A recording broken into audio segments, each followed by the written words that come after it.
Là, on va attendre 2 petites minutes.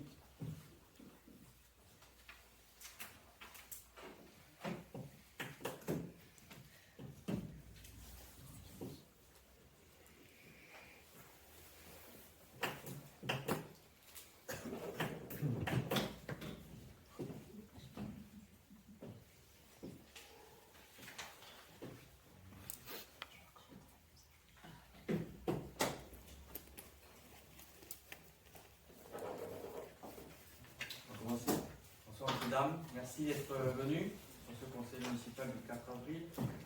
Je vous propose, le conseil va voter pour la désignation de secrétaire de séance. Je vous propose de Marlène Lacoste en tant que secrétaire de séance.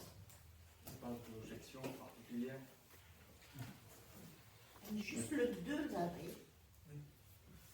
Pardon? Ouais, tu as dit le 4. Pardon. Merci, Merci. les jours passent très vite. C'est vrai, je suis un peu en avance. On n'a pas de délégation de vote, il n'y a pas de pouvoir de signer. Le quorum est atteint, on peut donc ouvrir la séance. Je rappelle que Madame Marie-Claude Aguilana, pour le groupe Vivre le Tour, a déposé une question orale. Et comme elles sont distinctes et qu'elles sont l'ordre du jour, mais en fin de conseil. Je vous demande de passer au vote de l'approbation du procès verbal du conseil municipal du 20 mars 2026. Qui est pour? J'ai juste une petite remarque. Sur le procès verbal, vous avez inséré le discours en information. À la fin? Oui, et vous ne l'avez pas prononcé. Alors,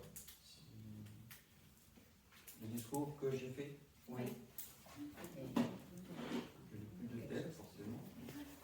Il est dans la note, il est dans le compte rendu, mais vous ne l'avez pas prononcé.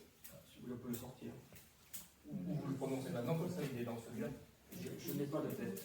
D'accord. Non, mais vous l'enlevez, ça me va. Voilà. Et il y a aussi une petite erreur sur les incompatibilités en fonction du maire avec celle du président du conseil départemental et pas général. Depuis 2015, ça commence à faire maintenant.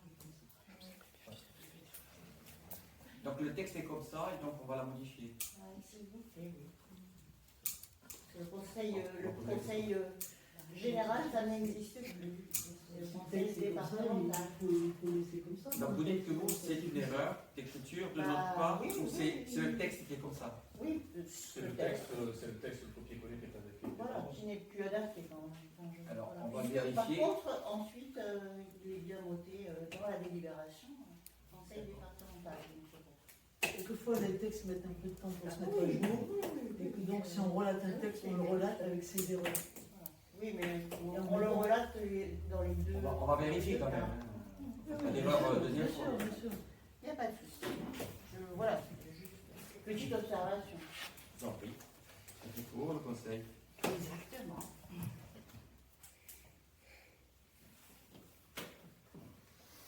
Il y a d'autres remarques sur ce PV. Donc je vais le mettre au vote quand même. Qui est pour ce PV? Qui est contre? Qui s'abstient?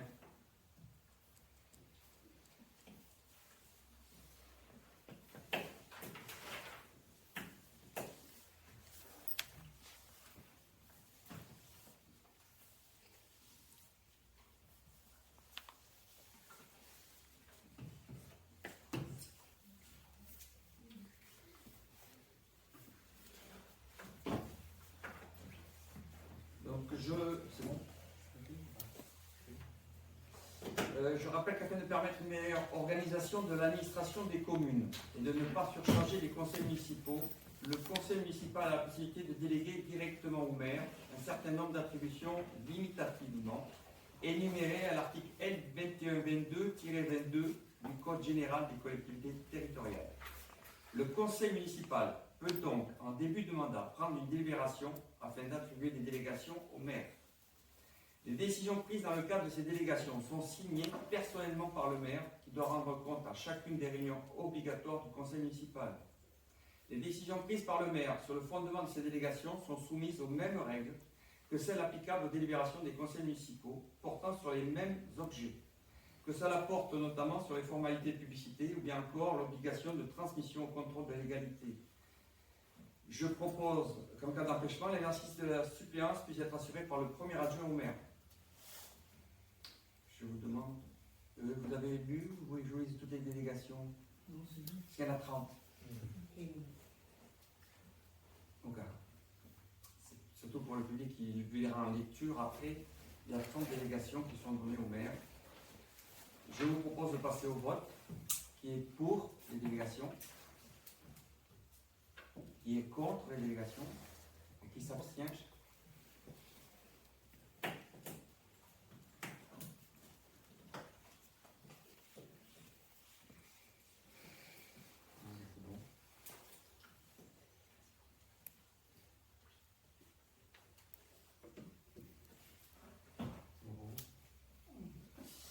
Je vous rappelle que les fonctions d'élu local ne sont pas rétribuées en tant que telles. Toutefois, une indemnisation destinée à couvrir les frais liés à l'exercice du mandat, destinée en partie à compenser les frais que les élus engagent au service de leurs concitoyens, est prévue par le Code général des collectivités territoriales, dans la limite d'une enveloppe financière variant selon la taille de la commune.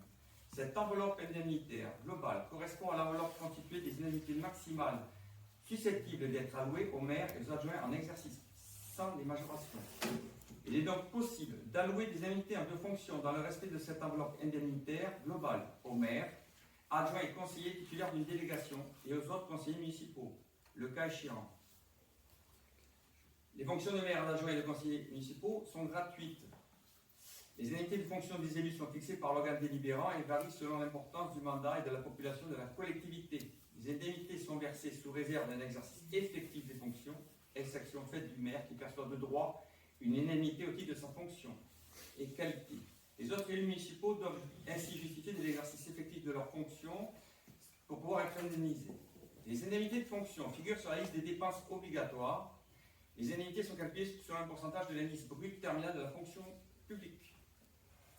Le Code général des collectivités territoriales indique un pourcentage d'indemnité maximum selon la nature juridique de la collectivité, la fonction exercée et la strate démographique. Les articles 1 et 3 de la loi 2025-1249 du 22 décembre 2025 portant création d'un statut de l'élu local ont revalorisé le montant maximal des indemnités de fonction et que les maires et adjoints aux maires des communes de moins de 20 000 habitants sont susceptibles de percevoir. Ainsi, les nouveaux barèmes fixés à l'article L 2123-23 conduisent respectivement au plafond indemnitaire suivant. Pour notre commune, exprimé en pourcentage de l'indice brut terminal de la fonction publique. Pour le maire, c'est 44,3, adjoint au maire, 11,77. L'indemnité du maire est de droit et sans débat fixée au maximum. Toutefois, dans toutes les communes, le maire peut, à son libre choix, soit toucher de plein droit l'intégralité des indemnités de fonction prévues, soit demander de façon expresse de ne pas en bénéficier. Le conseil municipal pouvant alors, par délibération, la fixer à un montant inférieur. Le conseil municipal, lors de la présente séance, a décidé de fixer le nombre des adjoints à 3. S'agissant des indemnités de fonction allouées aux adjoints et aux conseillers municipaux, le conseil municipal détermine librement leur montant dans la limite de l'enveloppe globale indemnitaire. En effet, le respect de l'enveloppe globale indemnitaire, composée des indemnités maximum du maire et celle des adjoints, est toujours impératif. La loi du 22 décembre 2025 est venue modifier le calcul de l'enveloppe indemnitaire globale maximale. Elle est ainsi calculée sur la base du nombre maximal théorique adjoint que le conseil peut désigner, soit 30% de l'effectif légal du conseil, soit 4 pour notre commune. Je vous précise qu'à l'application des dispositions de l'article L2123-24 et 1 du Code général, les conseillers municipaux auxquels le maire délègue une partie de ses fonctions peuvent percevoir une indemnité de fonction spécifique, à laquelle doit toutefois rester dans le cadre de l'enveloppe budgétaire consacrée aux maires et aux adjoints.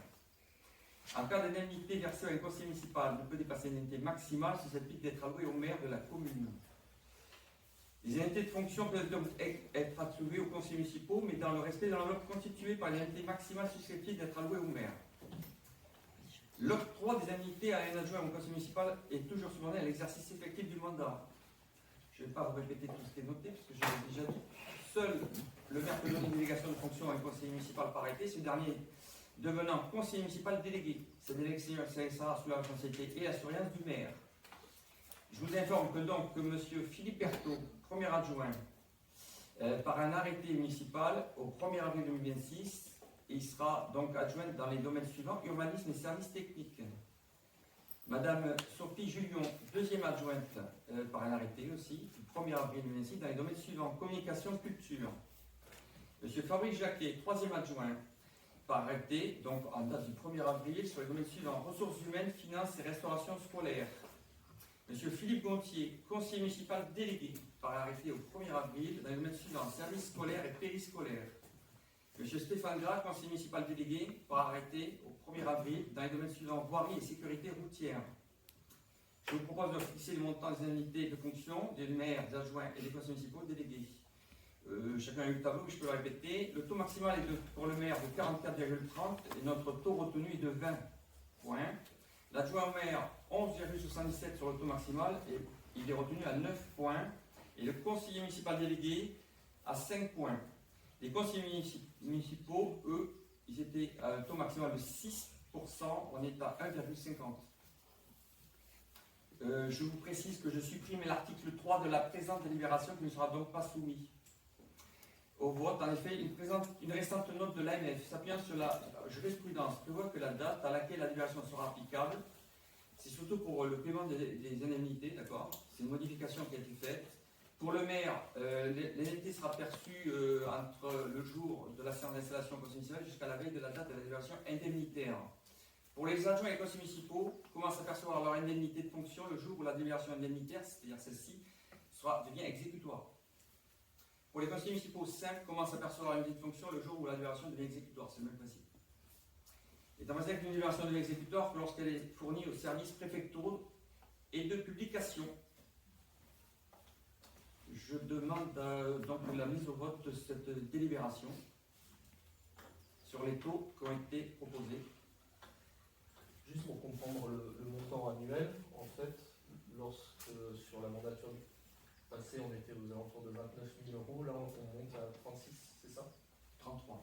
34 brut. 34. Oh, Oui. Ok, non, mais c'était pour bien. Et le taux maximum, je crois qu'il est à 44 000. Ouais, c'est ça. Je parle au centime exact. En sachant que les indemnités ont été augmentées de 10%, c'est pas nous qui l'avons fait. Ça. C'est un légal, je parle. Est-ce que des conseillers municipaux peuvent renoncer à leurs indemnités? Oui. D'accord. Comment, pardon? Oui, il n'y a pas de problème. Oui, ok. Très bien. Qui est pour ce Donc taux? là, on vote pour le taux. Les trois Qui a été fait taux. et la grille que vous avez. Les 4 taux. Les quatre taux. Oui, ok. Le tableau qui est dans Oui. ce test. Qui est pour? Qui est contre? 2, 3. Qui s'abstient? 0.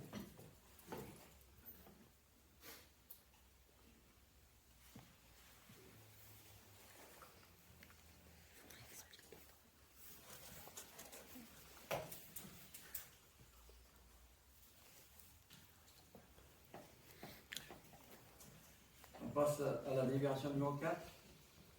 Délibération de principe autorisant le recrutement d'un agent contractuel de remplacement. Non, pardon, excusez-moi. Je précise donc que je renonce à mon indemnité, évidemment. Ça marqué sur le PV. Je pense. Pour l'écrire. Ok. Les conseillers municipaux des communes de moins de 1000 sont en principe bénévoles. C'est un principe. C'est votre choix, Mme Agulana, mais moi je parle de principe. Je peux parler, monsieur. Mais je vous ai interdit de parler, je dis là c'est votre choix. Vous ne me laissez pas finir. j'aimerais bien qu'il ne marque pas. Donc voilà, je vous disais que, effectivement, jusqu'à présent, les conseillers municipaux étaient totalement bénévoles sur la commune, que les frais qu'ils pouvaient devoir supporter, comme les frais de déplacement, il n'y avait qu'une possibilité de se faire rembourser, de même que les gardes d'enfants éventuellement, ça c'était une possibilité.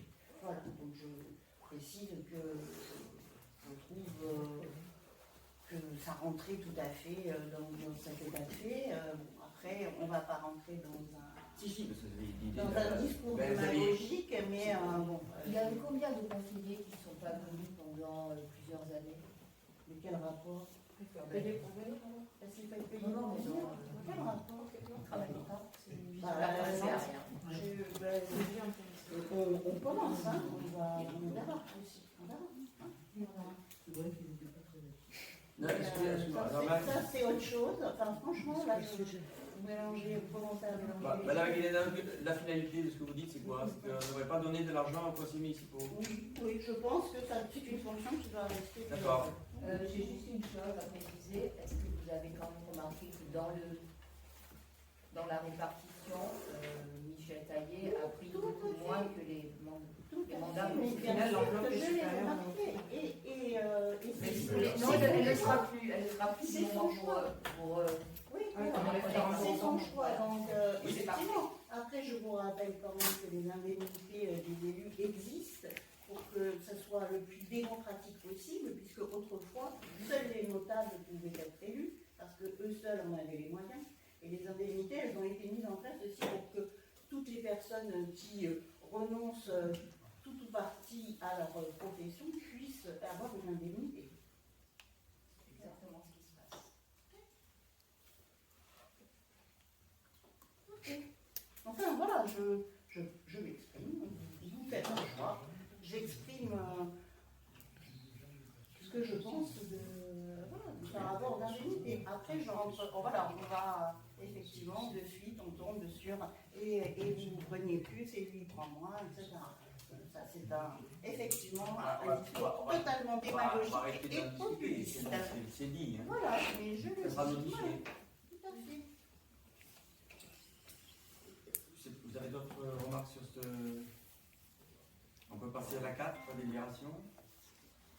Donc, autorisant le recrutement d'agents contractuels de remplacement, le conseil municipal que l'exposition de l'article L332-13 du Code général prévoit la possibilité de recruter des agents contractuels pour assurer le remplacement temporaire d'agents publics territoriaux sur l'emploi permanent autorisé à exercer leurs fonctions en temps partiel ou indisponible en raison d'un détachement de courte durée, d'une disponibilité de courte durée prononcée d'office, de droit ou sur demande pour des raisons familiales, d'un détachement pour l'accomplissement d'un stage, une période de scolarité préalable à la titularisation dans un corps ou un cadre d'emploi de fonctionnaire ou pour suivre un cycle de préparation à un concours, d'un accès à un corps ou un cadre d'emploi, d'un congé régulièrement accordé en application du Code général de la fonction publique ou tout autre congé.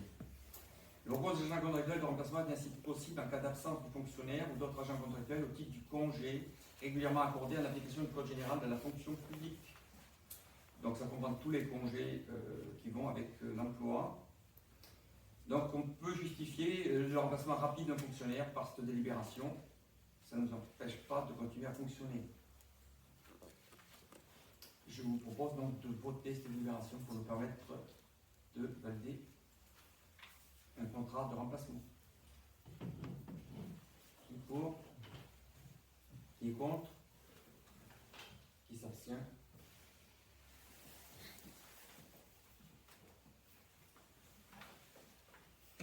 Le centre communal, on peut passer à l'autre délibération en particulier. Donc c'est la 5, on fixe le nombre d'administrateurs du conseil d'administration du centre communal d'action sociale, le CCAS. Le CCAS, c'est l'établissement public administratif communal doté d'une personnalité juridique et d'une autonomie financière. Il est administré par un conseil d'administration, présidé de droit par le maire, conformément aux dispositions des articles du Code de l'action sociale et des familles. Les dirigeants continus du service public, CCAS joue un rôle essentiel dans la mise en œuvre des politiques sociales locales en coordination avec les services de l'État et les partenaires associatifs. La composition du conseil d'administration doit tenir compte des spécificités de la commune, notamment de sa taille, de sa démographie, de ses enjeux sociaux identifiés. Le renouvellement du conseil d'administration du CCAS intervient dans les 2 mois suivant le renouvellement du conseil municipal. Il doit permettre d'assurer la continuité de l'action sociale menée par la collectivité. Donc l'article, le code des sociales du conseil nous confie la compétence exclusive de fixer le nombre d'administrateurs au CCS. Ce nombre doit respecter un équilibre paritaire entre les membres élus au sein de son conseil et les membres nommés par le maire parmi les personnes participant à des actions de prévention, d'animation et de développement social. C'est des associations extérieures qui œuvrent dans le social. Je précise pour les gens qui ne le savent pas. Donc il y a des décrets qui sont sortis où tout ce qui est action sociale doit être repris au CCAS et donc présidé par ce conseil d'administration. Donc je propose au conseil municipal d'arrêter à 4 le nombre des membres nommés, élus, et 4 membres non élus. Je soumets ça au vote. Qui est pour les 4 et 4? Qui est contre? Qui s'abstient? Merci beaucoup. Donc on va passer à l'élection des administrateurs élus au centre communal d'action sociale. Donc par délibération, le conseil municipal a arrêté la commission du conseil, c'est ce conseil-là, selon l'unanimité. Donc le conseil d'administration du CCAS est composé de 4 membres répartis comme suit. Le maire est président de droit et 4 membres élus et 4 membres nommés par le maire à l'issue des associations, de retour des associations.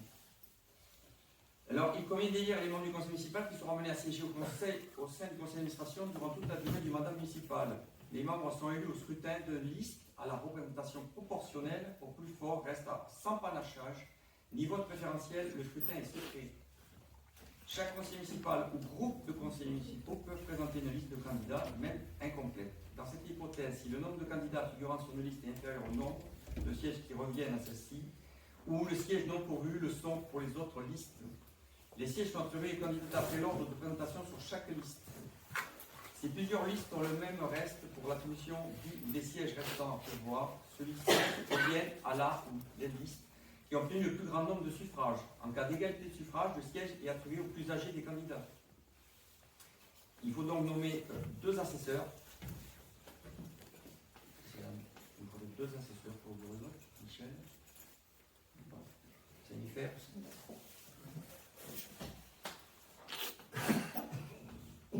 Et on va procéder au vote des administrateurs.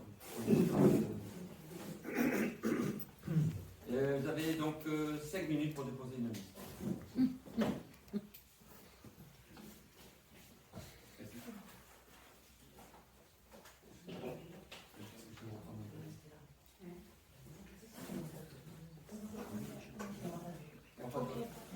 Déposez pas de liste? Non. Donc on va pas faire le vote.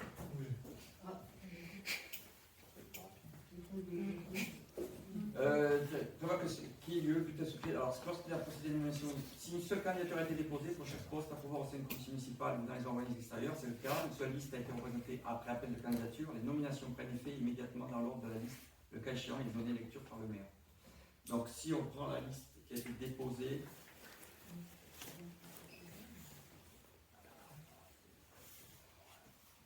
alors, il y a pas de temps. Donc la liste qui a été déposée en personnes nommées du conseil municipal pour siéger au conseil d'administration sont Michel Raymond, Jennifer Vachera, Marlène Lacoste et Jean-Pierre Morin.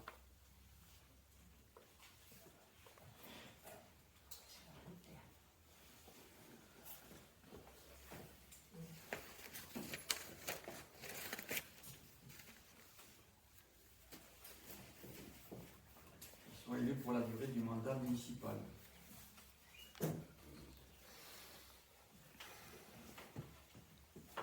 Donc je soumets cette délibération donc avec cette élection au vote. Qui est pour? Qui est contre? Et qui s'abstient?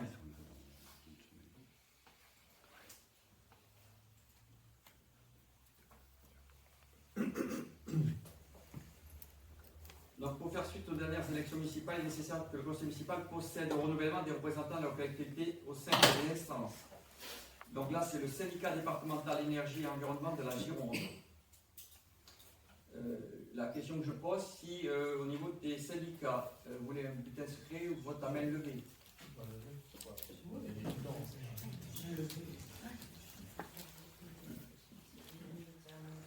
Oui. Alors, qui est pour la main levée?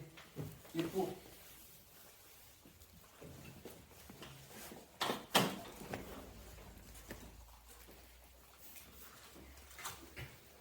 Non, c'est pas.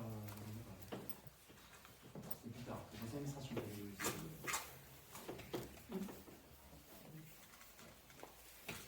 Donc, qui est candidat pour le syndicat d'énergie et environnement de la Gironde? D'accord. Tu verras. Julien. Donc, qui est pour ces deux personnes au sein du syndicat?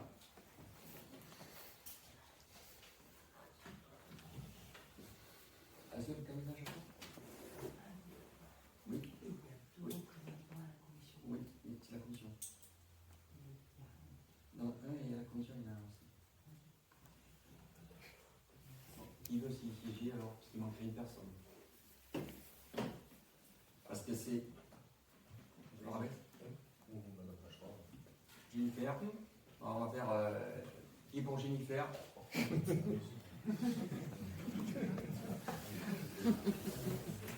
Oui. Donc c'est Madame Bachra. C'est parti. C'est pas grave si je vois pas. Ça enregistre quand même. Donc c'est deux titulaires. Donc Madame Françoise Dufrény, candidate, et pour Françoise Dufrény.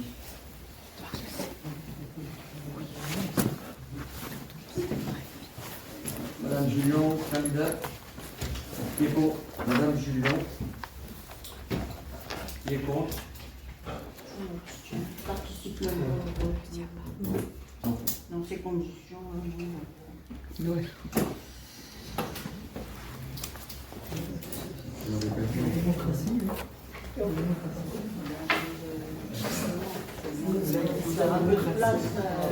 Vous avez fait un minimum de place. C'est la démocratie.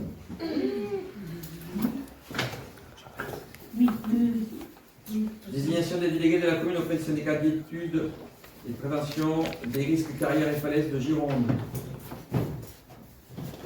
Qui est candidat? Titulaire. Oui. Qui est pour titulaire?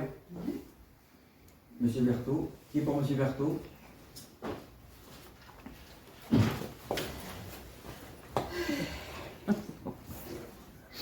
Qui est contre? Qui s'abstient? Je participe pas au vote. Faites pas celle qui est déçue, Madame Magdalena. On a Je eu ne suis pas exactement. déçue, monsieur Taillé. Je ne suis pas déçue. Je trouve un peu dommage, quand même, des élus qui ont un peu d'expérience ne puissent pas être au service de la commune. C'est tout. Voilà. Après, si. Voilà. L'expérience ne fait pas la compétence, Madame Aguilera. Non, madame, certes. Mais là, vous ne seriez pas quand même. Non, du tout. N'allez pas sur ce terrain-là, c'est bon, madame Julien. Vous n'attaquez pas. Là, on va encadrer. Oui, bah écoutez, oui, recadrez. C'est pas admissible d'avoir ce genre de réflexion, non, mais quand même. On a vu pire dans les conseils municipaux, Madame Magdalena. Ah oui, bien sûr.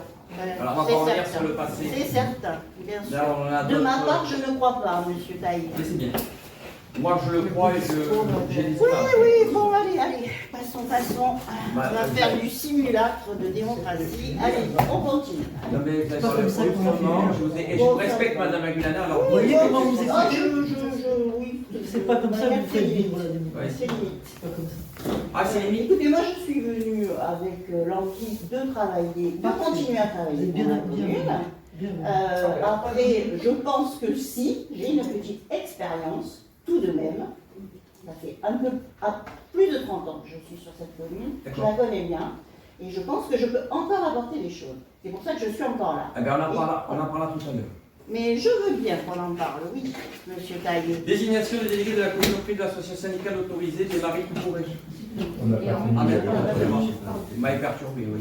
Ah ben, c'est L'admet, hein, perturbant, c'est l'admet. perturbant, hein, l'opposition. c'est- J'admets. Bon, pour le suppléant, monsieur Jean-Pierre Morin est candidat. Qui est pour monsieur Jean-Pierre Morin?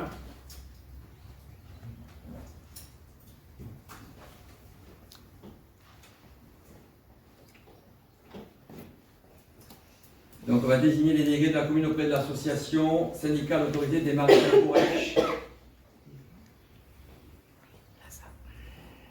Un titulaire. Madame Vacherat. Non. Qui est pour Jennifer Vacherat au syndicat? Qui est contre, qui s'abstient, qui participe à un vote. On votera. Et il y avait un suppléant, voilà, monsieur Gras, pour Stéphane Gras comme suppléant au syndicat des maires. Il est pour, il est contre, il est contre, il s'abstient.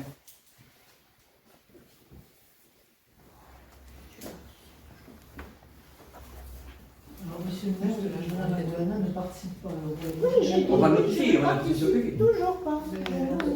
Elle s'abstient pas, elle ne va Mais ça, c'est une abstention. Tout le monde est le. Bah oui, c'est une possibilité, tout à fait. C'est son droit. On pourrait la vérifier, dans d'autres instances, elle existe. Donc, Très bien. Désignation déléguée de la commune auprès du syndicat intercommunal à vocation multiple, le Tourne, le Civom, le Tourne Tabarnak, pardon.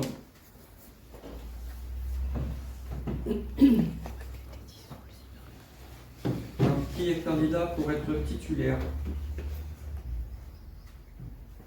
Madame Françoise Dutrény. Oui. Bon, j'ai en faire un titulaire. Donc, qui est pour Françoise Dutrény au Civom? Qui est contre? Qui s'abstient?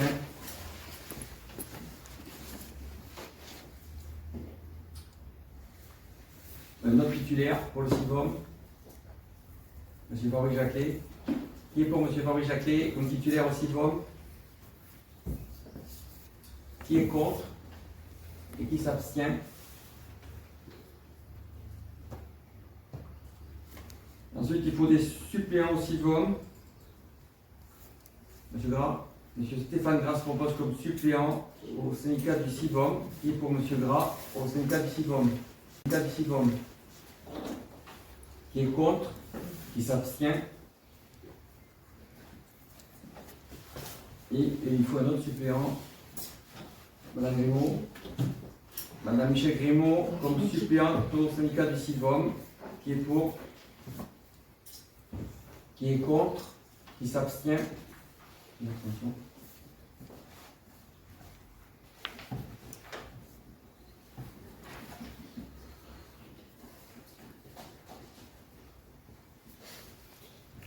Donc, désignation déléguée de la commune auprès de la commission locale d'évaluation des charges transférées.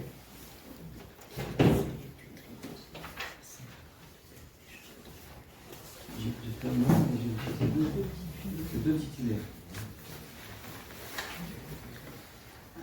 C'est des candidats pour le fait. Monsieur Fabrice Jacquet. Donc, qui est pour monsieur Fabrice Jacquet au syndicat de contrôle? non, pas la commission.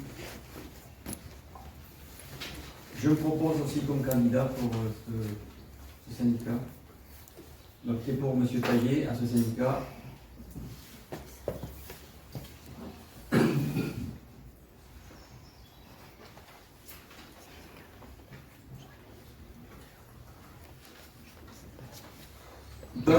Donc, désignation déléguée de la commune auprès de la mission locale des Deux Rives. C'est un titulaire, Madame Vacherat. Qui est pour Jennifer Vacherat à ce syndicat? Qui est contre et qui s'abstient? Une abstention.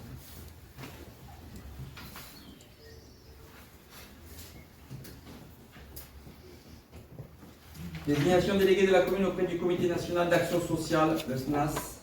C'est ça.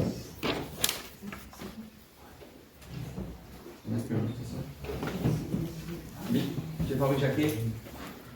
Qui est pour M. Fabrique-Jacquet à cette commission?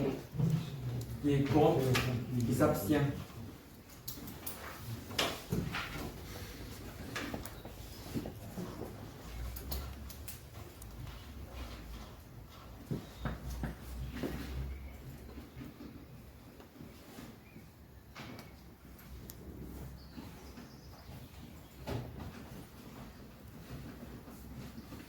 C'est bon pour vous?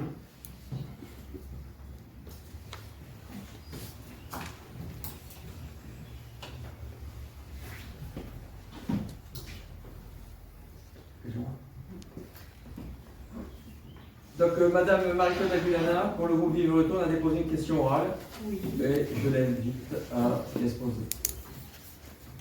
Monsieur le maire, chers collègues, l'école de l'Esteille devrait subir à la rentrée de septembre une fermeture de classe. Les parents d'élèves sont fortement mobilisés et n'acceptent pas cette décision purement comptable de l'Éducation nationale, tout comme notre groupe. Pouvez-vous nous donner votre opinion et celle de votre majorité sur cette question de fermeture de classe? Pensez-vous que les conditions d'accueil des enfants dans des classes à 3 niveaux soient les meilleures pour nos enfants? Quelles seront les conséquences pour les agents municipaux qui interviennent en temps scolaire et périscolaire? Quel est votre projet pour l'école? Enfin, allez-vous mettre en œuvre un service minimum d'accueil en cas de nouveau mouvement de grève? Je vous remercie de répondre à ces questions, plusieurs questions, mais sur le même sujet, donc j'ai regroupé. Voilà. Voici la réponse, Madame Magdana.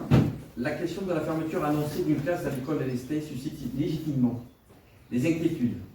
Toutefois, il convient tout d'abord de rappeler que cette décision relève de l'inspecteur académique, directeur académique des services de l'éducation nationale, agissant au nom de l'État, et qu'elle s'appuie sur des critères d'effectifs. Dans ce contexte, affirmer ne pas accepter cette décision ne saurait constituer, à elle seule, une réponse suffisante. La situation actuelle invite au contraire à engager des démarches concrètes pour préserver l'attractivité de l'école et de consolider durablement ses effectifs. Plusieurs pistes qui n'ont pas été pleinement explorées jusqu'à présent méritent d'être étudiées. Le rapprochement avec les communes voisines qui ne sont pas dans cette problématique, la construction d'un projet pédagogique spécifique et susceptible d'attirer de nouveaux élèves, ou encore l'anticipation des effectifs futurs, notamment par le recensement des plus jeunes enfants.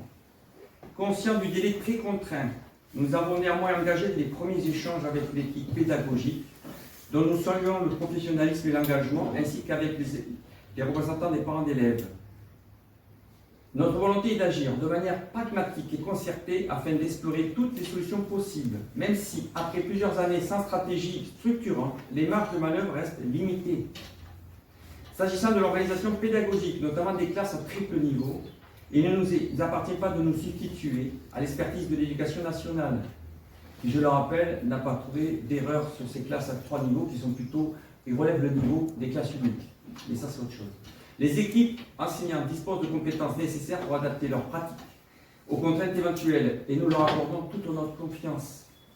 En revanche, la collectivité a une responsabilité directe sur les conditions matérielles d'accueil des élèves. À cet égard, nous avons constaté un niveau de dégradation préoccupant des bâtiments scolaires, installations vétustes, sanitaires en état relevant de l'insalubrité et ne répondant plus aux règles élémentaires. Un niveau de dégradation préoccupant des bâtiments scolaires, installations vétustes, sanitaires en état relevant de l'insalubrité et ne répondant plus aux règles élémentaires d'hygiène. Réseau vieillissant et systèmes de chauffage hors d'état de fonctionnement depuis plusieurs mois.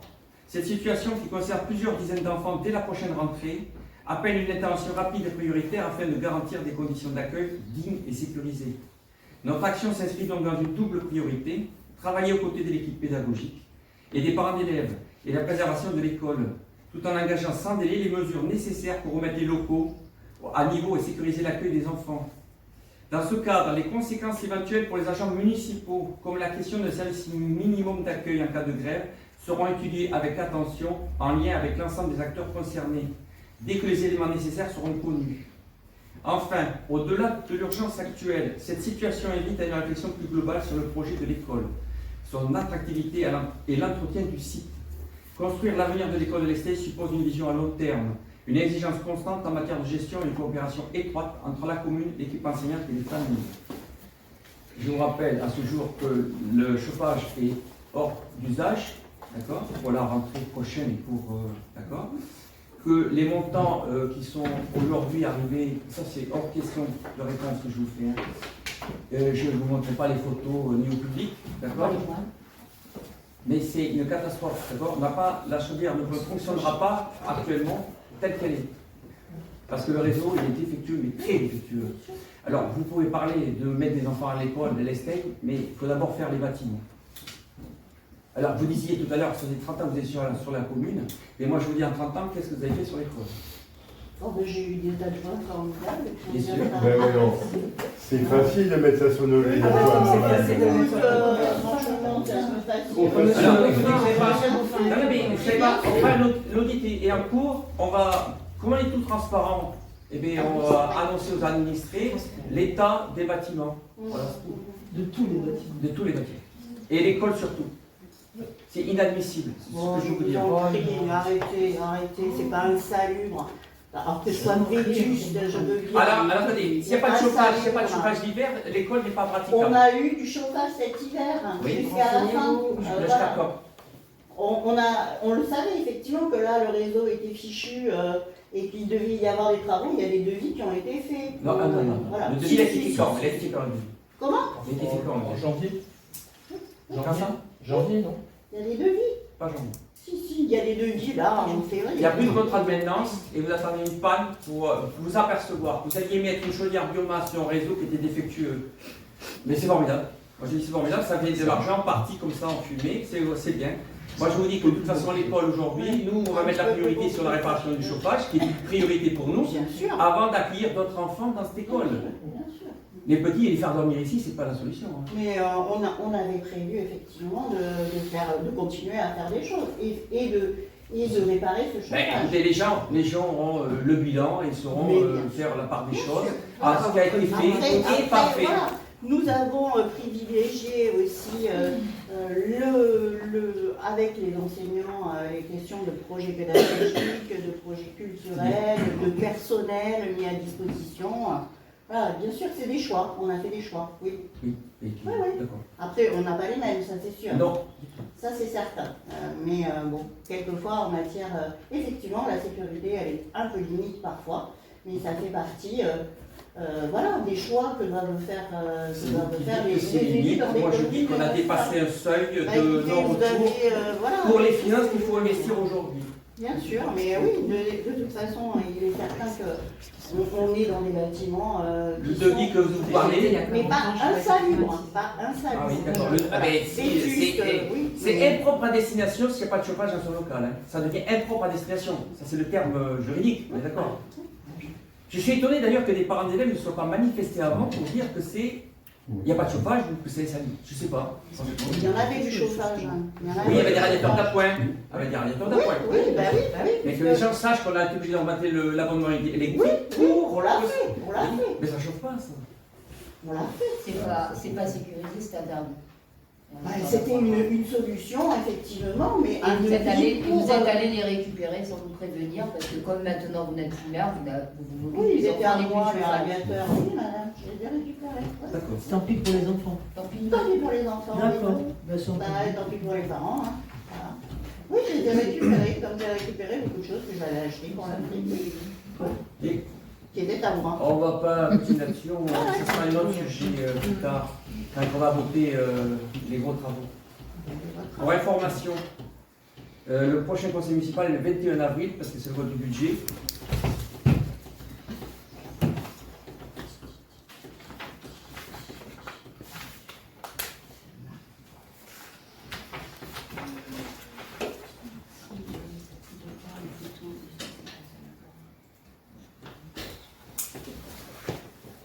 Donc on aura le conseiller, le décideur qui sera là pour présenter le bilan. Je suis dans le risque de les voir, mais comment vous connaissez pas. Moi je connais. Vous avez toutes les toilettes? Je m'en connais, hein. Y a-t-il des questions diverses? C'était pas ce qui j'ai eu parents. Hein. Non, non, pas de questions diverses. Non. Je lève la séance.